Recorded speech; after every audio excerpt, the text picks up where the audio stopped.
So what's killing curiosity? Today we're going to examine 6 barriers to curiosity, and these are just from my experiences as a human. First, my experiences as a forest scientist. This is a picture of me extracting a pencil-sized core from a tree, which helps me determine the age of it.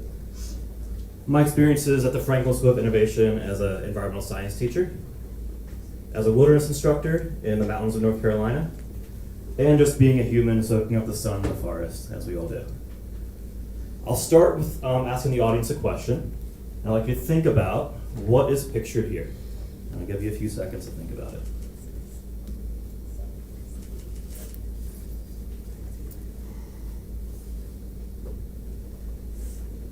So as you're looking at that, you might go through a little bit of an observational journey, because most likely we don't know what that's a picture of. You might notice, first might have some context that I obviously love forests, so maybe it has something to do with the forest. You might notice some colors, you might notice some shapes, some bubbles. You might be thinking, oh, it's one of those tricky questions about pictures, maybe it's zoomed in or zoomed out. And you'd be right, it is zoomed in. That is a microscopic picture of a leaf, the underside of a leaf, and each of those bubbles is what we call a stomata, which is where air and gas goes in and out of a leaf, as well as many other things. But what's important here is not the answer to that question, it's that journey you went on, the questions you asked, the observations that you made. Now, I'd like to ask you all a different question. What's that a picture of? You might not have needed as much time for that one. It is a picture of a leaf. It's a picture of a sugar maple leaf specifically. But what's important is we might not have gone on that same journey we did on the first question, because first curiosity barrier is naming stuff. Once we have a name for something, oftentimes we tune out. If we kind of feel like we know it. When I lead plant walks, what I try to not do is tell people the name of that plant until after they've gone through that observational journey, until after they have gotten to know it on a more intimate level. Maybe they have felt the leaf, maybe they've listened to it in the wind, maybe they've looked at it really closely or really far away at its context. Maybe they've looked at the different colors. But for some reason, once folks have a name for something to call it, it's like we're done. We've got it, we know it, we have the answer. And I think how silly that is. If you meet someone at a party and you know their name and you learn their name, you don't know them until you know, maybe you have some experiences with them or learn some stories about their past. So I'll ask you a different question. What observations can you make about that picture? And some of the things you might come up with, you might notice the different colorations, you might notice the shapes, you might notice there's some imperfections, there's some holes, there's like a little tan spot on the left side, and that can prompt more stories, more questions. What made those holes? Maybe it was an insect or a fungus, maybe something fell into it. And you went on a different journey there. But if we have the name, for some reason we bypass that journey. And that's something we should be careful of. Second curiosity barrier, the need for an answer. While it's really great to be in pursuit of answers, we go on a curiosity journey to get to the answer. It can be really dangerous when we think we know the answer. Because if we think we have the truth, we stop pursuing the truth sometimes. And a great example of this that I learned while I was learning stuff to teach environmental science is lightning. We're taught in school often that positive and negative charges separate and eventually get enough of a difference that you get a spark. It's not true. You don't ever get enough energy from that mechanism to ignite the first spark of lightning. It's one of the biggest mysteries in physics, of enlightened physics, which is a really specific field. It's trying to figure out the mechanism which ignites lightning. One of the leading theories that has to do with cosmic rays from outer space. And how do you not tell people that, especially in school? That's really exciting, to present kids with a mystery that they can try to solve themselves, or at least wonder about. Wouldn't it be neat if on a standardized test with multiple choice answers, if sometimes one of the options was, science doesn't know yet? I think it would prompt a lot more curiosity and humility and honesty about the field of science. Another example of that. This is a picture of the redwood forest, some of the tallest trees in the world. And if I were to ask the question, how do these trees get their water?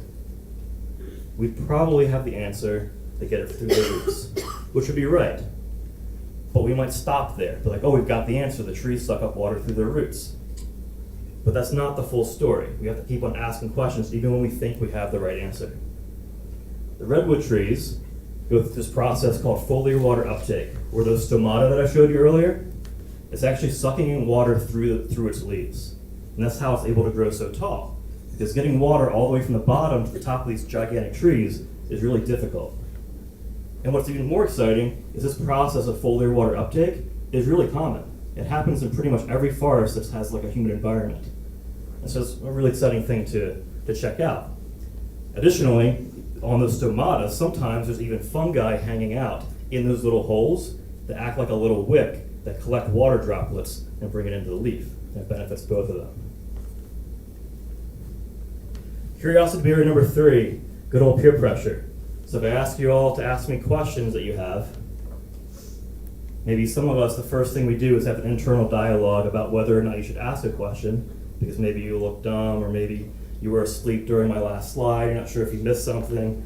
So, and that exists, I think, because we've created a culture in the US of prioritizing our self-image and our knowledge and being smart over top of curiosity. Barrier number 4, instant gratification culture. I have another question. I have a lot of questions for y'all. How old is the oldest tree ever found on Earth? And you might, once again, be able to go on this journey of recalling information that you've heard before. You might know that like some of the oldest oak trees are like 1,500 years old. That gives you a little bit of baseline. You could think about where to go search for that information. Maybe you know somebody in your life who might have a clue. This is what we used to do all the time. We used to do this all the time. We had to answer, we had a question, we had to figure out how to find the answer. And we had to think about it a lot and go on this journey of collecting clues along the way. But I bet some of us have the urge to get our phones out and Google it, you have the answer in a few seconds. And with more complicated questions, now we have AI. And I think it's an interesting phenomenon that we need to be careful with. I'm not advocating we shouldn't use Google. It's wonderful we have answers to so many important questions so quickly. But we have just really quickly in the course of human history replaced a pattern of going on a journey to find information with having access to it instantly.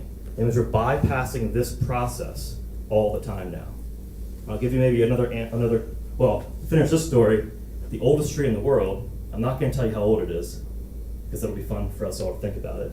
But I will tell you that that is a bristlecone pine, same species, not the exact individual, because the oldest tree in the world was cut down to figure out how old it was, which is a little poetic. But to further illustrate this point, I used to lead wilderness trips, and in those wilderness trips, we would navigate by map and compass. And oftentimes off trail or on trails where there isn't any signage.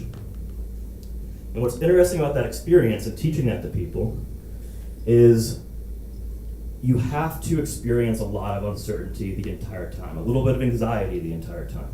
Because the entire time on that trail or in the forest, you're never 100% sure you know if you're going the right way.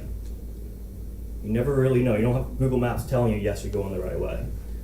So you have clues, you can match, so the entire way along that path, you're looking for clues. So like, am I going the right way? Oh, that looks good, I'm going uphill. I'm supposed to be going uphill, oh, I'm going downhill again. Is that bad? I'm not really sure, let's look at the map again. It's a constant experience of uncertainty, a little bit of anxiety, and observation and clues and curiosity the entire time. And I think that's really important to have as we grow up. Because if you're trying to start a business or we're trying to solve the complex problems of the world, inequities, you're not going to get that feedback. We don't know, there's going to be uncertainty along every step of the way. And if we're not experiencing that uncertainty as we're growing up, or if we're getting Google to tell us exactly what the answer is all the way, we don't have practice in that state of mind. So I know when I'm on Google, it tells me every step of the way whether I'm right or wrong. And if I go the wrong way, oh man, it does not like it. Curiosity barrier number 5, belief bias. The idea that when you believe something, and then you're presented with new information, but you still cling to that old belief, regardless. So this is sassafras story. So a colleague of mine was leading a plant walk and came upon this plant, the sassafras plant, which grows in the forest all around here. And he handed out a leaf to all the participants and asked them to take a taste of the leaf. and say, what did that leaf, asked everybody, what does that leaf taste like? Somebody really quickly responded, root beer. And what's interesting is it doesn't taste like root beer. But it's commonly known that the sassafras plant was historically made to make root beer. But it was the root of the plant that was the ingredient, not the leaf of the plant. And so I know you all have some sassafras, so you can feel free to play along and go ahead and take a sniff of it if you want. And what that person was probably going through right there is they had a fact in their mind, a belief. The sassafras tastes like root beer. And then even though they were tasting it, they were unable to experience and have that new observation in that moment. So I have a quote about this. The quote is, "The believer will open his mind to the truth on the condition that it fits in with his preconceived ideas." That was happening there with the sassafras. Faith, on the other hand, is an unreserved opening of the mind to the truth, whatever it may turn out to be. In this sense, the word faith is the essential virtue of science. And I think this is really profound because I think a lot of times in science, scientific studies are getting really clouded by our beliefs and not being open to just taking in the observations that are coming in about the world. Barrier number 6, confirmation bias. It's the idea that we seek out information that confirms what we already believe. It feels good to be told we're right. I know I experience this a lot when I think about climate change. Anytime there's a hot day, I'm like, oh, it's climate change. Even though I know as someone who taught about climate change, that climate change is all about averages over long periods of time. But I love to build myself up and say, oh, hot day, climate change. Obviously not that simple. And I think this mindset is becoming dangerous nowadays, though. It's getting to really toxic levels. We see it all the time in the news. We see it all the time on these platforms where we are bombarded with information and we seek out information that confirms what we already believe because it feels good. And then worse yet, we're told by our own news sources what the other side believes, but we never actually interact with somebody to hear what they actually believe. And we're taught that the other side is immoral and evil. And that's really dangerous. That's exactly the opposite of being curious. And then as we know, these organizations, YouTube, Facebook, TikTok, Twitter, they have algorithms designed to reinforce this. We don't have to make decisions. We can just sit there and hear about things, be fed things that align with what we already believe. So there's the old saying that there's no such thing as a bad question, no such thing as a dumb question. But I think I've shown that there's a lot more complexity in being curious than just asking a question. There's a lot to navigate, especially in modern times. So I think that's a really important thing as we're growing up or in schools to really look at intentionally. It's how do we teach each other how to be more curious in the face of all these adversities. I want to end with a picture and a quote and a challenge for the audience. The picture is, this is my favorite tree in North Carolina. It's my favorite tree ever. It's a white oak tree. It's completely horizontal. I saw this tree about 12 years ago. It looked like this. I saw this tree a couple months ago. I guess in the fall, looked like this. It's been surviving like that for a long, long time. And most of its roots seem to be exposed to me, yet it seems to be thriving. And there's a little ecosystem developing underneath the canopy from all the leaves that have fallen down and broken down in the soil. And it's pretty amazing. A quote, the philosopher Terence McKenna once made the observation that whenever we walk into forests, when we come upon a tree like this, it's in a precarious position and limited resources, we tend to react with wonder and awe and curiosity at how is that tree surviving, how is that tree doing what it's doing, how has that tree become what it is in these circumstances. He goes on to say, wouldn't it be wonderful if when people met other people, we reacted with the same wonder, awe, and curiosity? There's so many different struggles that trees go through, and I think we can draw connections to people as well. Here's a tree that is growing on a cliff. There is high winds, there's extreme temperatures, there's almost no soil, almost no water. But it has adapted that way because it does not have to compete with other trees in that environment. It's the only one that's going to go out on the cliff like that. These are the opposite. They have lots of resources, lots of water, lots of soil, but they're all in competition with each other. And as a result, these trees have grown straight and tall, whereas this one has stayed pretty short and a little scraggly. This tree looks like it has the best of both worlds in first look. Lots of sunlight, maybe lots of resources, but if you look at the bottom of it, its roots are surrounded on 3 sides by asphalt and concrete. That's a pretty hard struggle for a tree's roots. A challenge. I'd like to challenge us all to approach a person with the same awe and wonder that we'd approach one of these trees, and to have a conversation with them. Maybe start off with something less controversial like, do aliens exist? And remain curious during that entire conversation. The real challenge, though, when you build up to it, is to talk to someone who has different values and different political beliefs than you.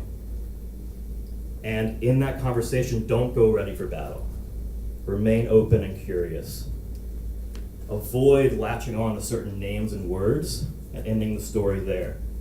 Really understand what those names and words mean. Build a relation, understand the meaning for that person.